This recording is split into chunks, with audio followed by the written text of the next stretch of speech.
کہاں کیا کام کرنا ہے یہ امام کو پتا ہے، تو حسین کو معلوم ہے، حسین جانتے ہیں۔ اب وہ باریکیاں سمجھ لیجئے کہاں پر امامت کو کیسے کیسے، جیسے آپ سمجھ چکے علم بدا میں اب کیا ہونے والا ہے، اب کیا ہونے والا ہے، امام کو پتا ہوتا ہے اب کیا ہونے والا ہے اور اب کیا ہونے والا ہے۔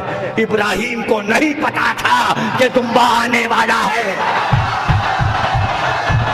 ابراہیم کو نہیں پتا تھا کہ دمبا آنے والا ہے، ہاجرہ کو نہیں پتا تھا کہ چشمہ زمزم پھوٹنے والا ہے، لیکن حسین کو پتا تھا کہ دمبا کب آتا ہے۔ حسین کو معلوم تھا کہ دمبا کب آتا ہے، حسین کو معلوم تھا کہ زمزم کب پھوٹتا ہے۔ ایک بار پکار کر کہا میرے بچے کو پانی دو، ابھی مسائل پہ نہیں ہوں، علی اصغر کو پانی دو، اس نے خطا نہیں کی، یہ خطا کار نہیں ہے۔ اچھا اگر تم یہ سمجھ رہے ہو کہ بچے کے بہانے سے میں پی لوں گا تو لو میں نے جلدی ریت پہ لٹا دیا، یہ کہہ کے پیچھے ہٹے اور کہا آؤ اور خود پانی پلا جاؤ۔ تو انتظار تو کرتے شاید کوئی پانی لے کر آتا، لیکن فوراً دوڑے اور دوڑ کر اٹھا لیا۔ اب کون پوچھے کہ اٹھا کیوں لیا، کہ دیکھ لیا تھا ایڑی رگڑے گا۔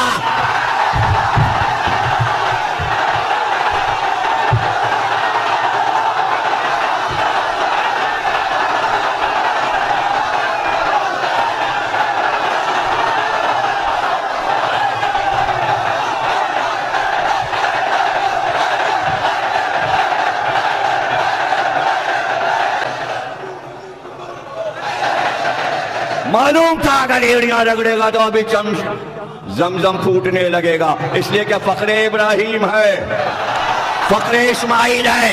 امام کو پتا ہے، امام جانتے ہیں، امام کو پتا ہے کہ علی اکبر کا بیاہ جلدی نہیں کیا، پتا ہے کہ علی اکبر کو کام کیا کرنا ہے، کوئی ایک کام تھوڑی ہے علی اکبر کا، ارے انبیاء کے کام کرنے ہیں علی اکبر کو۔ حیرت نہ ہو، ارے یہاں تو 6 مہینے کا کام 1,24,000 انبیاء کے کاموں کو کر گیا۔ ارے یاد رکھو آدم کے لیے جنت نعمت تھی، جنت چھوٹی تو رونے لگے، بچے کے لیے جنت ماں کی آغوش ہے یا جھولا ہے۔ علی اصغر نے جنت چھوڑی تو آدم کی طرح باہر آ کے روئے نہیں،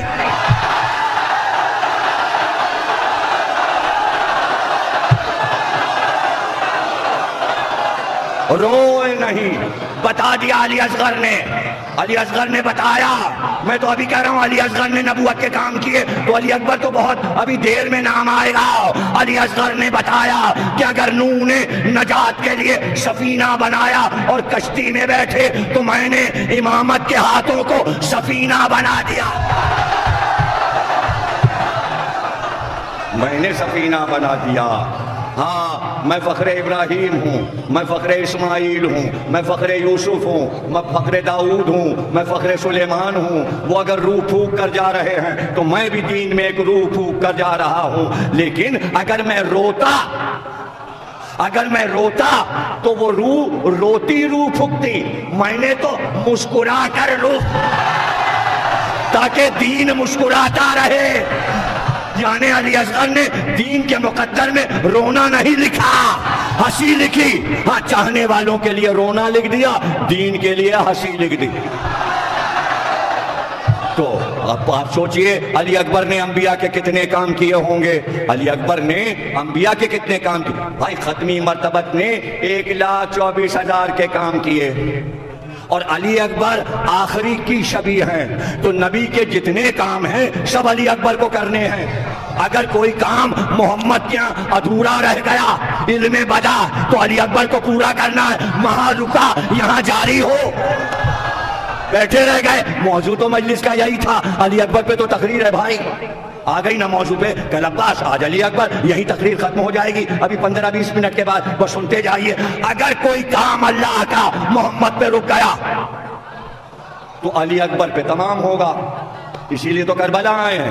حیران کیا ہو کہ کون سا کام رک گیا، ارے کام رک گیا، جہاد کا حکم دیا، قتال کا حکم دیا، تلوار بھجوائی، لیکن اللہ چاہتا تھا کہ میں محمد کو لڑتے دیکھوں، لیکن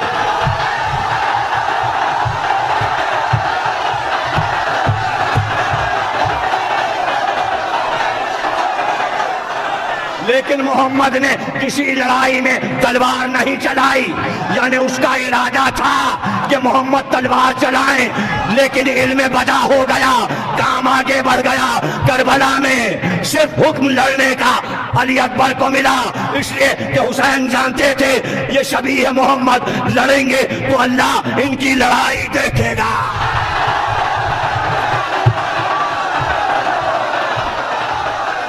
یہ علی اکبر کی جنگ نہیں ہے، محمد جنگ کر رہے ہیں، محمد جنگ کر رہے ہیں۔ جملہ لے لو، اس لیے علی اکبر کی جنگ حسین نے غور سے دیکھی کہ پتا تھا نانا نے جنگ نہیں کی، آج میں نانا کی جنگ تو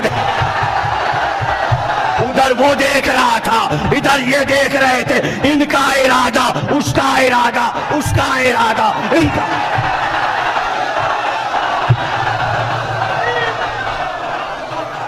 اس لیے اس نے شبیہ محمد بنایا، اس لیے شبیہ محمد بنایا۔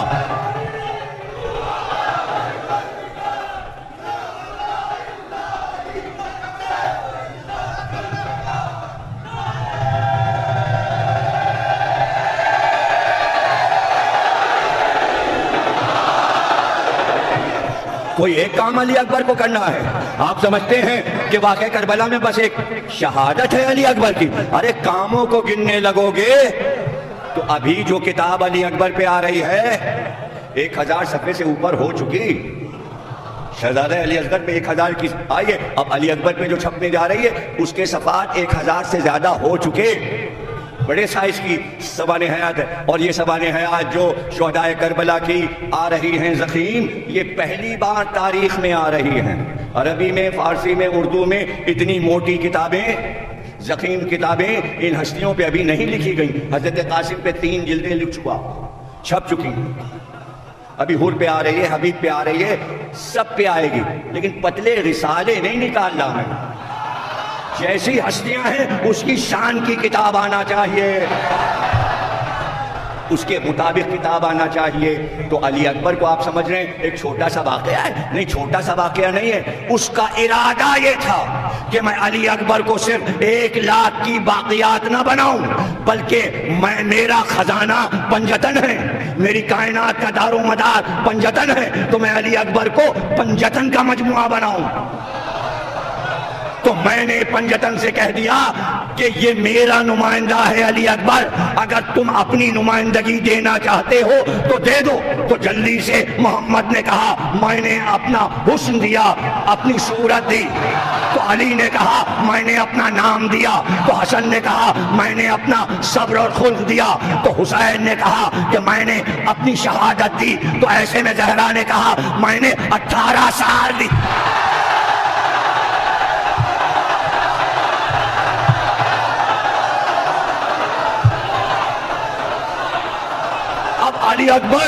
علی اکبر نمائندے ہیں، علی اکبر نمائندے ہیں۔ کم از کم اس پہ تو حیرت ہو جائے کہ اتنی دیر سے میں فضائل پڑھ رہا ہوں علی اکبر کے۔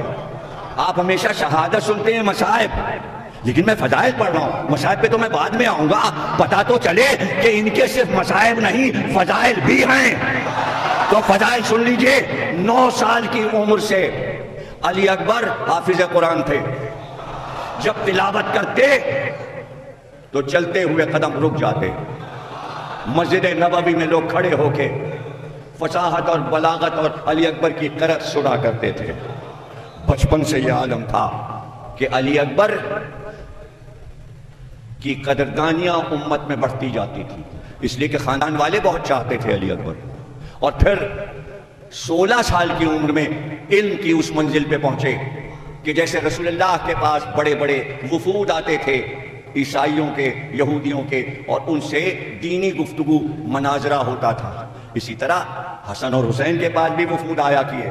لیکن جب حسین کے پاس وفود آتے تھے علمی بات چیت کرنے توریت، انجیل، زبور اور قرآن پر، تو ہمیشہ علی اکبر کو بھیجتے تھے، اور ہر وفد سے علی اکبر بیٹھ کر بات کرتے۔ جب وہ توریت بولتے تو علی اکبر توریت پڑھنے لگتے، جب وہ زبور بولتے تو علی اکبر زبور کی تلاوت کرتے، جب وہ انجیل بولتے تو علی اکبر انجیل کی تلاوت کرتے، جب وہ قرآن پہ آتے علی اکبر قرآن کی آیات سنانے لگتے۔ اور ہر ایک بات سمجھ کر جاتا۔ علم کی ایسی منزل پر علی اکبر تھے۔ اس کے بعد آل محمد کے گھر میں ایک ایسا شعبہ تھا کہ جس کو جناب سیدہ نے قائم کیا تھا اور مولا علی نے اسے اپنی زندگی میں برقرار رکھا، اور وہ ہے قرآن کی آیت وَآتِ ذِی الْقُرْبَىٰ حَقَّهُ وَالْمِسْکِینَ وَابْنَ السَّبِیلِ۔ خیال رکھو رشتہ داروں کا، لیکن اگر کوئی مسافر آ جائے تو تمہارے شہر میں بھوکا نہ رہے، حکم قرآن۔ اس کے مطابق جناب سیدہ نے ایک ایسی جگہ بنائی تھی جہاں راتوں دن تنور جلتا رہتا تھا اور روٹیاں پکتی رہتی تھیں اور گوشت بھنتا رہتا تھا اور کھانا تیار ہوتا کہ اگر مدینے میں کوئی مسافر آ جائے تو بھوکا نہ رہے، بھوکا نہ رہے۔ اس لیے کہا جاتا تھا جس کے گھر کا تنور نہ بجھے اور دھواں اٹھتا رہے تو اس کو عرب والے کہتے تھے اس کا تنور کبھی نہیں بجھا، اس سے زیادہ امیر عرب میں کوئی نہیں ہے۔ تو عرب میں یا ہاشم کا تنور نہیں بجھا، یا علی کا تنور نہیں بجھا، یا امام حسن کا تنور نہیں بجھا، یا جناب زینب کے شوہر عبداللہ ابن جعفر طیار کا تنور نہیں بجھا، یا علی اکبر کا تنور کبھی نہیں بجھا۔ اور ہر کھانا کھانے والا علی اکبر کے دسترخوان پر آ جاتا، اور پھر چچا کے بعد حسن کا دسترخوان بھی علی اکبر کے زیر نگرانی آ گیا۔ تو علی اکبر کئی دسترخوان بچھواتے تھے اور اپنی نگرانی میں فقراء کو، مسافروں کو کھانا کھلاتے تھے۔ یہ تو دن کا حال تھا، اور رات کو حسین علی کی طرح کاندھوں پہ روٹیوں کی بوریاں رکھ کر غربا کے محلوں میں جب جانے لگتے تو پہلو میں علی اکبر، قاسم، اون و محمد، اور دوڑ دوڑ کر چچا سے روٹیاں لے کر گھروں پہ پہنچاتے جاتے۔ یہ سب کیوں نہیں پڑھا جاتا؟